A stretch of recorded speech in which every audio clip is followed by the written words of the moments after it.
ರಾಜ್ಯದ ಡಿಸಿಎಂ ಅವರ ಆಸ್ತಿ ಡಬಲ್ ಆಗಿದ್ರ ಬಗ್ಗೆ ಪ್ರಶ್ನೆ ಇದೆ. Coming back to the topic, ಈಗ ನಿಜವಾಗ್ಲೂ ಭಾರತದ ಸೈನ್ಯ ಚೈನಾ ವಿರುದ್ಧ ಅವತ್ತು ಮೇಲ್ಗೈಯನ್ನ ಸಾಧಿಸಿದ್ದೇ ನಿಜ ಆದ್ರೆ ಜನರಲ್ ಎಂ ನರವಣೆ ಅವರ ಪುಸ್ತಕದ ಆಚೆ ಬರ್ಲಿಕ್ಕೆ ತಡೆ ಒಡ್ತಿರೋದು ಯಾಕೆ ಚಂದ್ರಶೇಖರ್ ಅವರೇ? ಅಥವಾ ಅವರ ಈ ಪುಸ್ತಕದ ಆಧಾರಿತ ಒಂದು ಕ್ಯಾರವನ್ ಮ್ಯಾಗಝಿನ್ ನ ಕೋಟ್ ಅನ್ನ ರಾಹುಲ್ ಗಾಂಧಿ ಅವರು ಉಚ್ಚಾರ ಕೂಡ ಮಾಡದೇ ಇರೋ ರೀತಿಯಲ್ಲಿ ತಡೆಯುವಂತ ಭಯ ಬಿಜೆಪಿಗೆ ಏನಿತ್ತು? ನೀವು ನಿಮ್ಮ ಪ್ರಶ್ನೆಗೆ ಉತ್ತರ ಕೊಡ್ತೀನಿ. 2 ಫ್ಯಾಕ್ಟ್ಗಳನ್ನ ಹೇಳ್ಬಿಟ್ಟು ನಮ್ಗೆ ಉತ್ತರ ಕೊಡ್ತೀನಿ. ಒಂದು ಅಂಬಾನಿ ಅಂತ ಕುಣಿತಾ ಇರ್ತಾರೆ ಕಾಂಗ್ರೆಸ್ ಅವರು. 1966ರಿಂದ 1988 22 ವರ್ಷಗಳ ಕಾಲ, ತಕ್ಷಣ ಗೂಗಲ್ ಮಾಡಿ ಸ್ಟಡಿ ಮಾಡಿ, 22 ವರ್ಷಗಳ ಕಾಲ ಒಂದೇ ₹1 ಟ್ಯಾಕ್ಸ್ ಕಟ್ಟಕ್ ಬಿಟ್ಟಿಲ್ಲ ಅಂಬಾನಿ ಅವರಿಗೆ. 0 ಟ್ಯಾಕ್ಸ್. 22 ಇಯರ್ಸ್ ಕಾಂಗ್ರೆಸ್ ಗೌರ್ಮೆಂಟ್ ಅಲ್ಲಿ ಅಂಬಾನಿ ಅವರಿಗೆ 0 ಟ್ಯಾಕ್ಸ್. ಇವ್ರು ಹೇಳ್ತಾರೆ ಅಂಬಾನಿ, ಮೋದಿ ಅವರ ಅಂಬಾನಿ ಅಂತೇಳಿ. ನೀವಾಗಲೇ ಒಂದು ಉಲ್ಲೇಖ ಮಾಡಿದ್ರಿ. 1962ರ ವಾರಲ್ಲಿ ಅಂಡರ್ಸ್ಟ್ಯಾಂಡ್ ಅವರ ಪುಸ್ತಕ ಬರೆದಾಗ ಯಾಕೆ ರಿಲೀಸ್ ಆಗಿರ್ಲಿಲ್ಲ? ನಾವದಕ್ಕೆ ಯಾವತ್ತೂ ಕಾಂಗ್ರೆಸ್ ದೂಷಣೆ ಮಾಡಲಿಲ್ಲ. ಡಿಫೆನ್ಸ್ ಅಂತಕ್ಕಂಥದ್ದು ಯಾವತ್ತಿನ ವೆರಿ ವೆರಿ ಸೆನ್ಸಿಟಿವ್ ಮ್ಯಾಟರ್.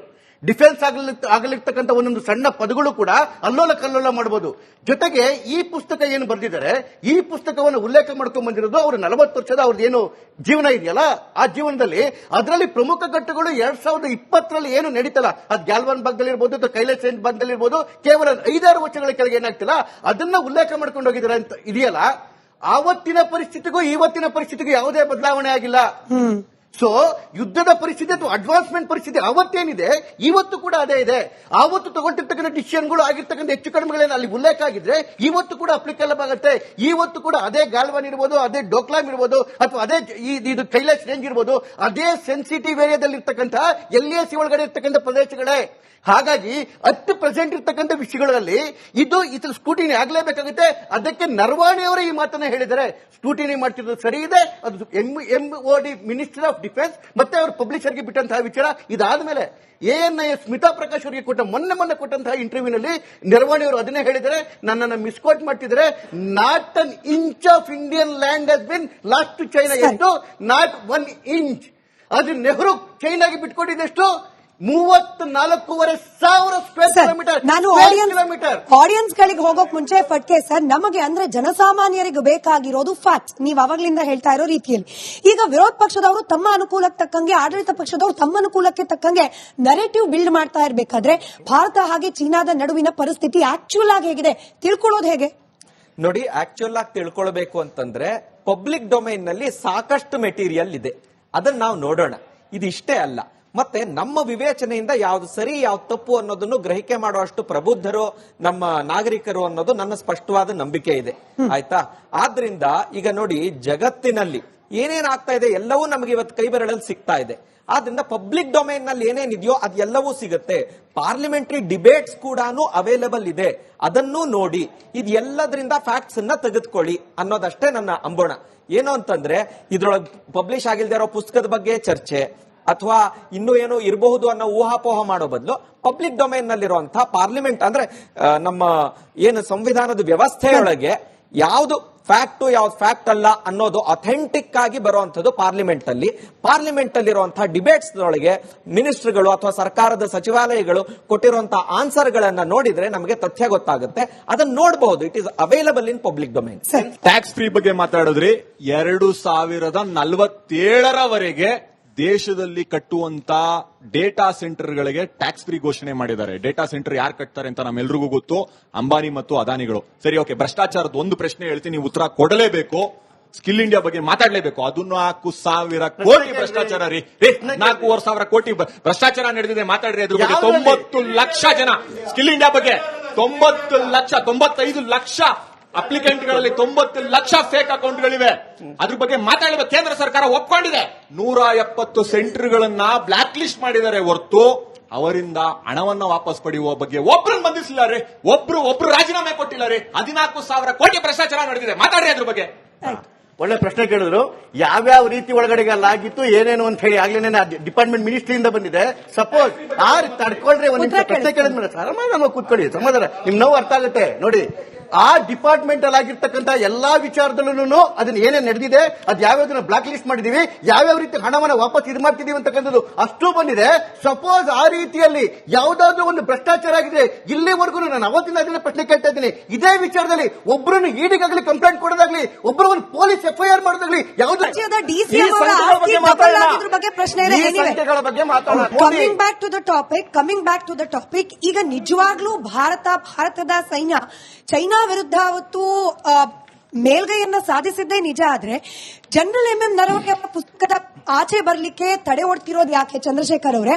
ಅಥವಾ ಅವರ ಈ ಪುಸ್ತಕದ ಆಧಾರಿತ ಒಂದು ಕ್ಯಾರವನ್ ಮ್ಯಾಗಝಿನ್ ನ ಕೋಟ್ ಅನ್ನ ರಾಹುಲ್ ಗಾಂಧಿ ಅವರು ಉಚ್ಚಾರ ಕೂಡ ಮಾಡದೇ ಇರೋ ರೀತಿಯಲ್ಲಿ ತಡೆಯುವಂತ ಭಯ ಬಿಜೆಪಿಗೆ ಏನಿತ್ತು? ನೀವು ನಿಮ್ಮ ಪ್ರಶ್ನೆಗೆ ಉತ್ತರ ಕೊಡ್ತೀನಿ. ಎರಡು ಫ್ಯಾಕ್ಟ್ಗಳನ್ನ ಹೇಳ್ಬಿಟ್ಟು ನಮ್ಗೆ ಉತ್ತರ ಕೊಡ್ತೀನಿ. ಒಂದು ಅಂಬಾನಿ ಅಂತ ಕುಣಿತಾ ಇರ್ತಾರೆ ಕಾಂಗ್ರೆಸ್ ಅವರು. 1966ರಿಂದ 1988 22 ವರ್ಷಗಳ ಕಾಲ, ತಕ್ಷಣ ಗೂಗಲ್ ಮಾಡಿ ಸ್ಟಡಿ ಮಾಡಿ, 22 ವರ್ಷಗಳ ಕಾಲ ಒಂದೇ ₹1 ಟ್ಯಾಕ್ಸ್ ಕಟ್ಟಕ್ ಬಿಟ್ಟಿಲ್ಲ ಅಂಬಾನಿ ಅವರಿಗೆ. 0 ಟ್ಯಾಕ್ಸ್.